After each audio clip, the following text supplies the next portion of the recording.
Banana abatera sebo okuli obulungi bwe tujja awo wa. I was a youth about 30 years ago. Wanje? I was a youth about 30 years ago. Singa tubaire ku TV. Before abasoka mu youth council. Youth 30 years ago. So I'm guiding the youth.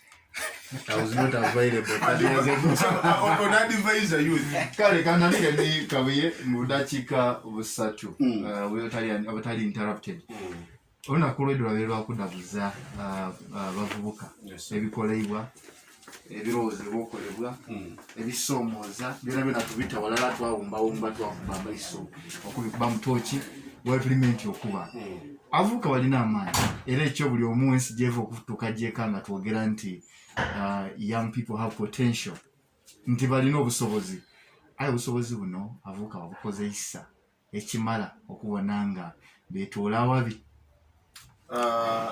ngabona kobye nti tulina abavubuka kuba lubaluna ku lwansi yeva paka yekanga ayi kumpi kyavaawo kuba abavubuka banaife kabiri abali mu mawanga agandi titufaanana amazima era baba badaguza lunakuno abandi kobye nga ifave eno twafuna byaife kuba tukaali wala ife tukaali wala okukoba nti tuba mu lunaku oluli international tulina ebitusomooza bingi ekisookera irala abakuzeemuku basomokamu batawe embeera etendeza abavubuka bano kutegeera muvubuka mutuufu bwagwana kuba era bakutwalirawo ng'ekigambo bw'okiwulira youth baabitaawo omukulu akukobye yali youth 30 years but ya advisor ayi bw'omubuuza nti ba youth oli kuba advisinga kuki kuba bwenkuba nti omuntu muvubuka mwambye ntya yeno okufuna mu buvubuka bwe kuba buti oyagana omuvubuka mu kiseera kino ng'akoba tuli bangi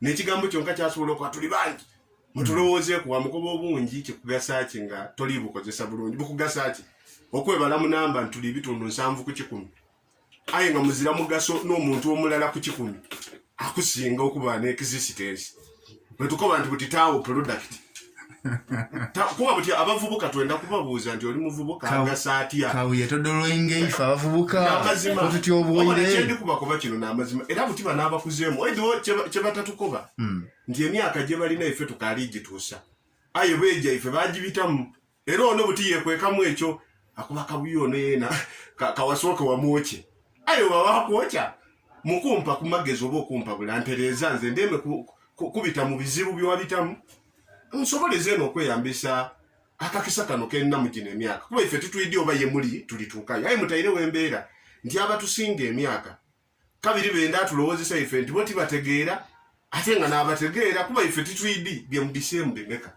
wooli awo teekwa kutugalaga eno wansi yetulina obita aye batulese mu byona byona oyagana buti omuvubuka ng'ali kulwana n'omukaire emyaka 7 mu katale ak'omubuulo okutunda ebintu webuuza buti oliko ba tekinologiya ali okugasa aye olirwana n'indadawo mu katale ak'omubuulo mu kukonkuma kusindikagana kulwanira kasitoma olina amagezi aye nga bw'ojja ku mutimbagano omuvubuka oli mwagana yeyambwire ali kuwemula era ayeta abantu mwidde sempemula saa 5 era baabaawo data baamukozesa mu bungi abnormality of disorder saabavubuka ng'otoyire ku bale batusinga ife wano tugwana okwekyusa lwolire ku suwani ya chips bakuba ekifaananyi mwesigwa kibiino nga tuzira mugaso gwe tugasa naddala ku byenfuna byewanga batuterawo emiramu iddo twabaire ku innovation obuyiiya so obungi bwemwemu muyiyiza ki weyagana nga omuvubuka omwagana nga n'engaito okugitunga tasobola kutayipeesa ku saati omuyiiya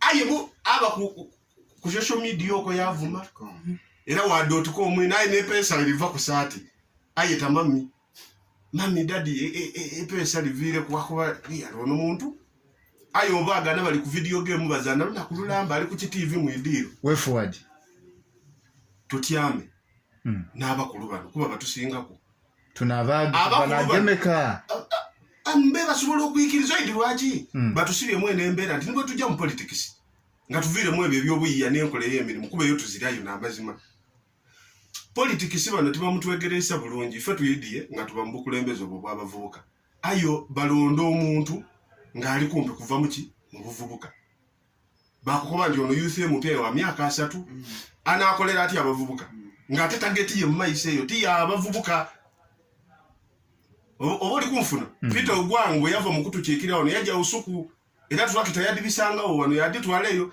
Isimalumolo totolosi yetwakola wano muisitani waira okumuliro kutola ko kukola yuli na asembye mubateresisa mu parliament taboneka kabiri betwaleta kuba tweta ba politics oyo abantu betwaleta abali abatufu tibabalonda kuba omuntu omutufu youth noyo era bandi tutereere wona iteka mu parliament tyakulembera mu bavubuka abenga asobola okulembera ebisanda bitya bibiringa kona kakwakulizo 5 gino gibe gyakwega ayo weguya abantu abo kuba bali kuweta eki ayo ezira youth ajakolera muvubuka ngendowooza ya bantu bakulu ali kukoba ndinze ndichekirira Eastern ngodoyi ono watanga eyaji empulira ina mukoti emyaka ekine ejija avuko oyana akolera ati omuvubuka ali kweguya kuki so bano batwambe tulire ku drawing board batutereza ye tulibalwaire era buli yeyita muvubuka woli so kolooze ku muzigo kwoli oko nebo mwambaji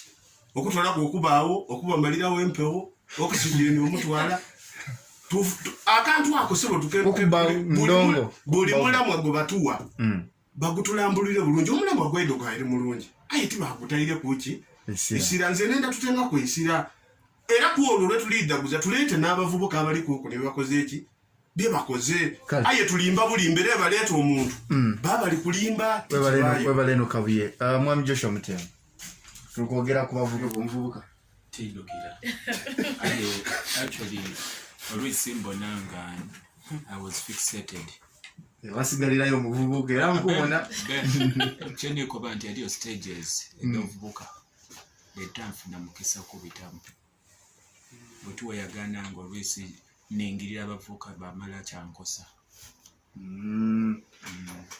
eliyo byentafuna mukisa bitamu ngeri tuwafuna my bringing yawukana ku bavuka bena kudino abavuka bena kuli banumirwa ino bakulumiriza obakayibe bisabo bino bakulumiriza amani gaiboga bagata ife tuwe twagatanga mwete mwabona kulumbiye atobuzibu nti ni definition yabavuka ejirenge ekyuka buli sawa eduluka ntera twategeranga nti 18 oba 30 ndali 35 kabiri byakyukamu obanga mwayogera nga February eriye byatukyusa lero tuba tudefininga kabiri tukoba 18 to 20 actually 16 to 25 so mubanye mudefininga kuba the definition ongo botya mubayo the definition dona diriyo nti ife twabera bavuka kabiri twalino mu kukola groupings ebigrupu nti ku isomero ngononya group yogwamu oba yabasoga oba yabawandiisi oba yaki wetwatuuka ku university nga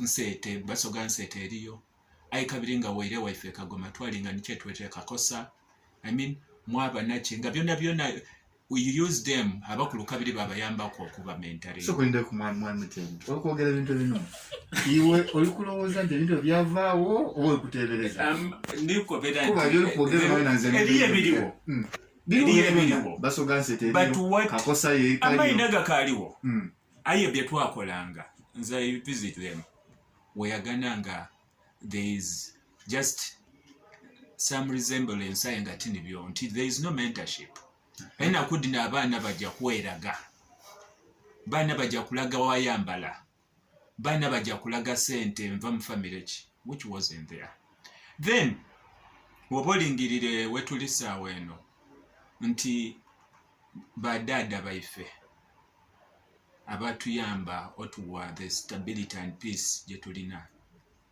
bamala batutamwa ekintu ekyokwenda handouts eno especially for abavuka nti without handouts without money tosobola kwesiga muvuka mwino kumwa bukulembeze nze ndidukira Morgan wajja wesimbawo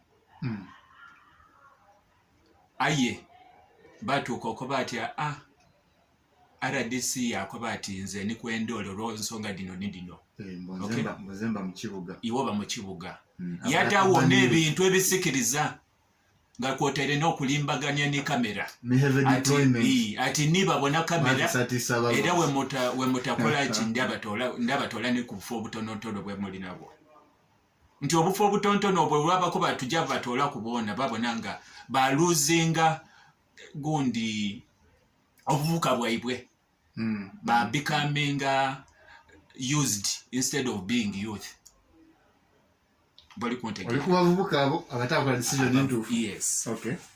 Until the level of okuba autonomous nti nemuvuka antegeera obuvuka bwange mbukozesa ntya is lacking. That is why bali vulnerable ino bali gullible to these people bamuze okuveere n'emitwalo 5 yakoba ati nkuwaku ebiri nkubira engalo saawa eno tulijale mu katale tujja kuba Morgan MP iwe olutuukawo kuba ngalo Morgan oluniiga tumubiseemu MP oireka osayiningire emitwalo 2 muvuka mulalo yona abavuka n'abalala abo. Okay? Then if iraba preaching nga okukola okukola okwekolera. Okay? Era kiva kukire nti ife abatusomesa nga ati olina okola enaku dino bakubuuza ati ofunira muwa buli mbeera gikozesa efunamu. So mwene mufo ky'okwekolerera yalingirira Rachel ati Rachel y'omwibye ntya yalinga kwono yakuba ati mubita ku ntya nfune kyene kwenda kwegamba obwongo bwona bwabanga buli stuck somewhere. Nze nkoba and we don't need to go back to the drawing board. We don't need to go back to the drawing board. I won't talk about the politics of wabavuka kubanga tina abesalirawo babasalirawo okuva wangulu era yalinga yekibiina kino kyebayetanga bakyetanga wonsa kikaliwo kyalingawo anti nikoba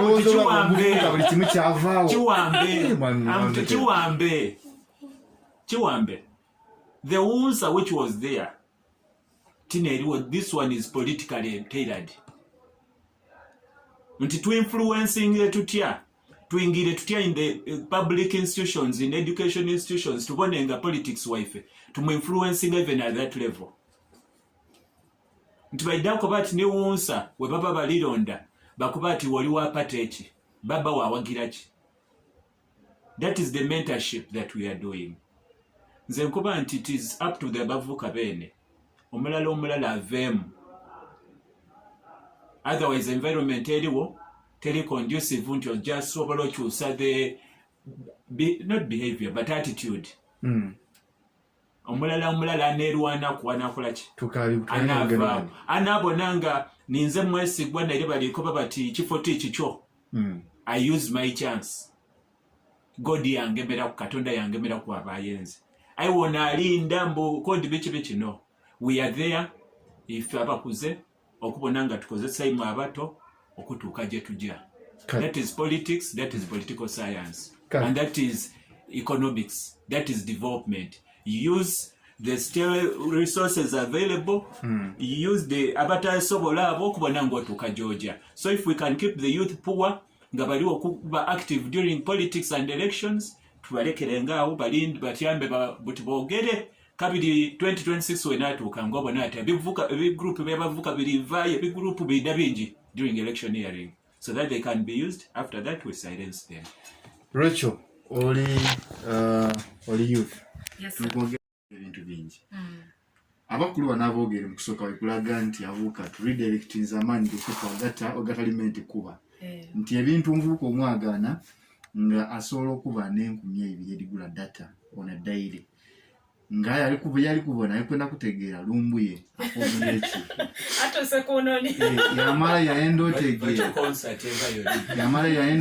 buntu butyo nti ayo wetuwira ku kinusu kyene nti banange kituufu nze ndi wano musima ayo amatafaali nga kuba yalikodinga maka video awo yata ku social media titubikoze omuntu yakaa nti bananze kino kyenkola yabawala bagire mu maiso kwa kunonya buteteeyi bulungi mwekubya olisiteegira mugeza kubyakola kati woko bityo tukozesa tutya amaanyi gaife.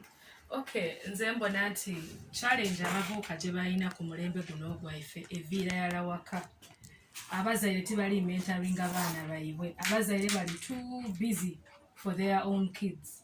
Oyagana nti omuzaire moso kati nga mu setups life ebibuga mama akera yajokola, baba yakera yajokola, and abaana babalekera ba maids, and sometimes ba maids bano they don't have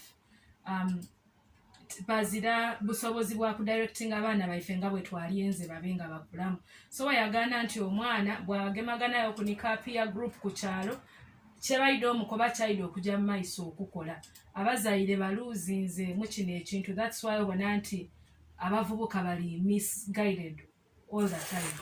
Oja like imagine ku kyalo awo oyagana nga abaana abasinga ku kyalo babu TikTok, era ekyalo kyona kidda kwenigira bwamu TikTok oba obutagasa, ate nga bandi baire nga bakozesa that much energy they have okubona nti they create something productive. For example, kati nga mu dino lockdown zidino, there is a family I met ngolo omukazi ati abaana be baluka bids and they put them on Facebook, and once in a while they get clients balikola kasente. Ayo yagananga ate eri awandi wojanga abaana bali just okutaya ya butaye. So the day the parents lost this battle of guiding their children, that's when our generation was misdirected. So bintu byakwerwanako katonda bwakugemeraku olw'ekisaakye nga ogemayo bw'atakugemeraku So ebirooto eby'omuvubuka ye ng'otweireku nti omuvubuka alagaddeire okupushinga kyayenda, biziko kiwe gy'olengeireku mbulamu obw'omuvubuka nti kituufu eri abaligezanko okwerwanako ali ABCD emulemesisa okuva waali? Ekituufu kyene emizika egisinga gyakwegemya bwegemye mbulamu n'obwabuliro, because when you look in another generation the guys who are 45, 50, 60, you realize these people they hustled their way out. Wayagana, for example, the current NPED, Mr. Muvawala, he tells you nti yasomera a certain chivubuka school akasomero kabona nako, but see where he is. He didn't come from a very powerful family, but he made it. Sure. People hustled. And you realize there are ways of hustling even now. Aya abantu bendaine ebintu byakawevu bwagezaako leero n'alemerwa, they will give up. Yet we have to keep pushing until we earn something. I wolowooza nti kino kiremye giving up. Someone tells you, Rachel, oli kwogera oti kubayi oli mu town, oli kwogera oti kubanga yova mu family eti be. There are people who have made it from zero and they are somewhere. Oli kitegera. Oli yakoba ati Rachel nze nalemerwa okujja ku university natandika n'emitwalo gyange 10 n'asuubula obugoye. 5 years down the road someone has a capital of 5M ali kusobola okwebeesaawo. Oli kitegera. So nze ndowooza nti emizika egisinga Giri everywhere. You know, when you look at Africa, we are the same. But you realize that a Kenyan youth is better than me. Why? Olish together. So, emizika egisinga gyakwegemya moso mbulumu buno obulamu bwa buliido. Anyone can hustle their way out. Singobo oli committed. Okay. Ekinumira kubavubuka nti consuminga ino byetuta producinga. Nabeere ndi kuwaya kwido ni minister oba kyabazinga wavubuka n'ebyuma bikabwidibwidi nga ebintu abavubuka basinga okuwenda okubegeta ebindi kube basobola n'obyerundira beene aye nga tebataayo birowoozo aye nga oba agenda mutawo ne munoke bali kunoonya ebiri basobola obigwaku kiyiifuyiifu babisaani awo bati aye wakuba ti singa obeere producer wekyo ekintu kyokwenda okugwegwa ebyogweku olye ndisinga iwe okirundanga ere bakiweereza akoti after rose nantere ku munsabo aye baba muno babirya butimpigano nayo Brazil erikoba nti tuwetegregate ni OWC tutumbula okulima ki omuwemba n'ebindi abantu bafune kasere kitufu bawuusa ino tutegereke bawuusa ino kalona akasera bona bafune mwe muvubuka alikwenda kuuta buute ye ali kumuguza chauta tafayo nze mufunamu okuntya mami kulaba amani gabavubuka niye basobwera okola wobita ku mizani bibalansinga. They have a lot of useless energy. Tobavumye Reality. Wewe nakifuula nini na kuchisiga Kichetu, okay. Abo ile ife tuniza abakuli n'abafuni omukisa ne babakuliye eyo nga balikulisa program y'olwaleero bw'onaagivaamu especially segment eno nga gazira kyofuniyemu then you will fool. Byonna ebigambo byange ebyolwaleero bw'ova mu puroguramu eno segment eno nga gazira kyofuniyemu then you are a fool. Kubanga mugezizaako okugema ku the core of Uganda's problem, of Africa's problem. Ng'olingirira the youth problem, ogiringira alowooza oti ya Uganda yonka oba ya Busoga. Aye buli w'owuliriza noota amatu, there is a youth problem. Plano tulida twaba misguided. Alowooza oti abakuze bali supposed okugaidinga abavubuka. Aye ndikwenda kuwa scenario. Nze kulaba Isa abinakoma mu kyakusatu. Aye struggle nze n'afuna sente. N'asomesa Grace yajja ku university yafuna bachelors. Mpira n'obw'abayize waife bukana ku kukyalo. Nze atayidibwe byabita kufuna bachelors. Ngaidinga ki owa bachelors. Unless ngowa bachelors andaze nti galiwo okolite gyerina yetali ya bachelors. Jali supposed yokunoonyamu. There is a tendency of thinking nti watu ojire ku isomero yigo n'omala mpira anono eyakuwa esente n'osoma aye nga ye teyasoma butitaka alina kyakola ki kyakumanya guiding. So abakulu basigala ni productive information which is constructive. Aye nga abavubuka because bajire ku university tibali kufaayo kujja kunonayo information eyo. Tivyo mukiringira mwakitegeera. Omuzeeyi akaali n'abaana baasomesa nga ye n'akaalya therefore akaanoomya ekyokola abe ngaalya. Aye alina amagezi oli kwenda n'abaana onyeibwa omuvubuka akuwa amagezi instead iwe muvubuka okuwa omuzeeyi oyo tayini mujje mutyameku. Omusogo weera yakoleranga ate atyamanyise ku kisiki tiyamana byaira. The youth are suffering today because bakola a break with their cultural ties. Mwaja mu busomi bwaimwe ate nakubira mugayita munobulokole obukolaga nti ba family bakugula ndite kaina mugaso.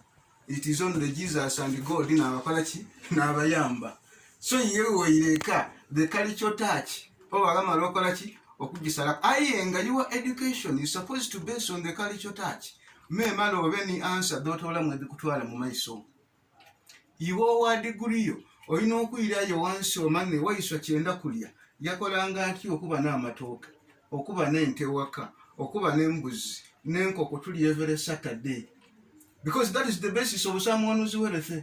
Wobozire ebyo n'ogema degree yo yonka kuba mu kibuga kutambula nayo ku mutwe. You are not going to become rich. You are not going to develop. Kubozira base ya development ku ground.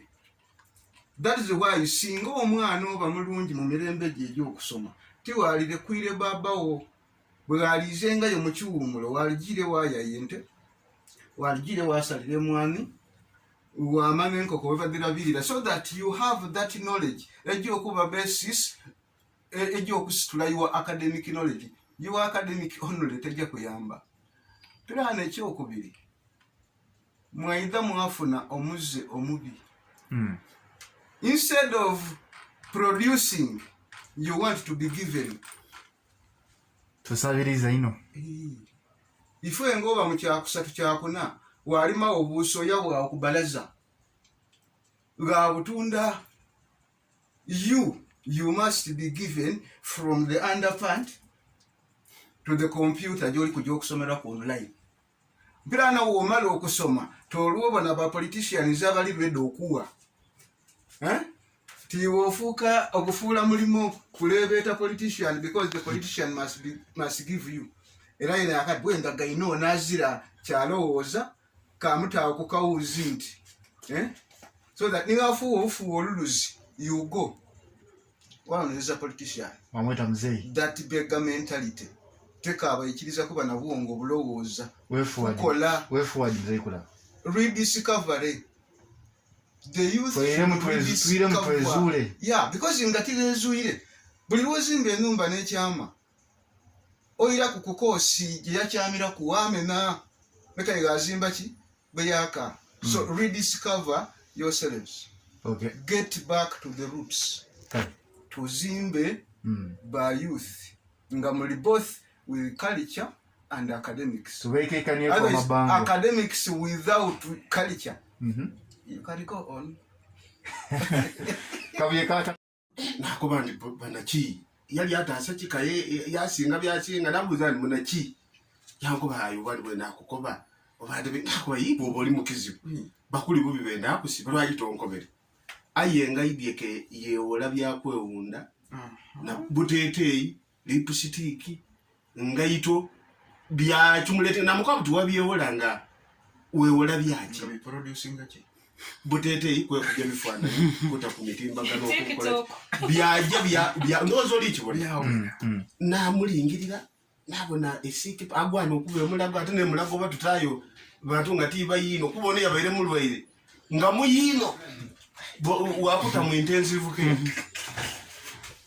ndoza chendi okukobera kuba buti kitwambye nti positions dio tulimu tubone ebintu waningirira omuntu wakuba buti ono mama aloza ati kuba bwaba nalongo azalanze akawuna kuncho yaja yakolera sente yabanabi ate nze mulemba muno okutya okumukubira nti ate kabiri ndi bubi nebiri jimbuze okusoma okwange mukulukula bakwaliko bakuba tikuli kungasa yakoma mu kyakusatu asobera okumperera nave makere nayirewe kabiri ndi musabambo oli kuncho kulya so abavubuka tube kutwena ate ndoza nebyensoma mukulukula batava mu kintu kino kyakutotereza kuba bali tulekere ekintu ekifu bayire kumbali baseke kale ensoma yene Grace woli musomesa sebera kino ndi kikobere nakanyonyi mubayo oli kuntuma nakanyonyi mubayo mbani na ifabo mbasomese bino bye bitabuti bibi ayi Napoleon tafumba ka bakingira opadi de sekiti bafumba ka bantu abo tubasomye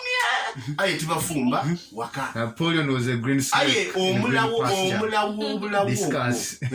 omulawo gwinzole mesa abantu okuliya bwe kuba guzira wakawunga kenzo okulema okuyisa ife twabikolanga sebo mu art and craft era babidibya handiwork so obuntu obwo omugwa obuntu obwo mubutemu kumubwize kuba tikibi aye twajanga mu nimiro okulimanga bali tuwa kintu kirungi twakifula punishment bibonerezo kyafa aye ebintu ebyo tibibi aye omwana okubanga ni waka wazika wayo noneka nga kyetagisa shamba boy oba mupangise muntu aye ngabana bali awo useless bali kulira emmere bali kumiwaka aye zirasobola nakutereza luya iwe baba bali kusaba emitwalo 10 omuntu ave kuluya ida then ababa wala bakusaze ate okukakasa nti bakusaze bali kwetekera te kujja mu bufumba isaasira kabiri ali n'omusaada oba ali na mutabani waje otwala muwalawo ndozo bona Uganda yetu muso you have a girl akawa nabayire ayenga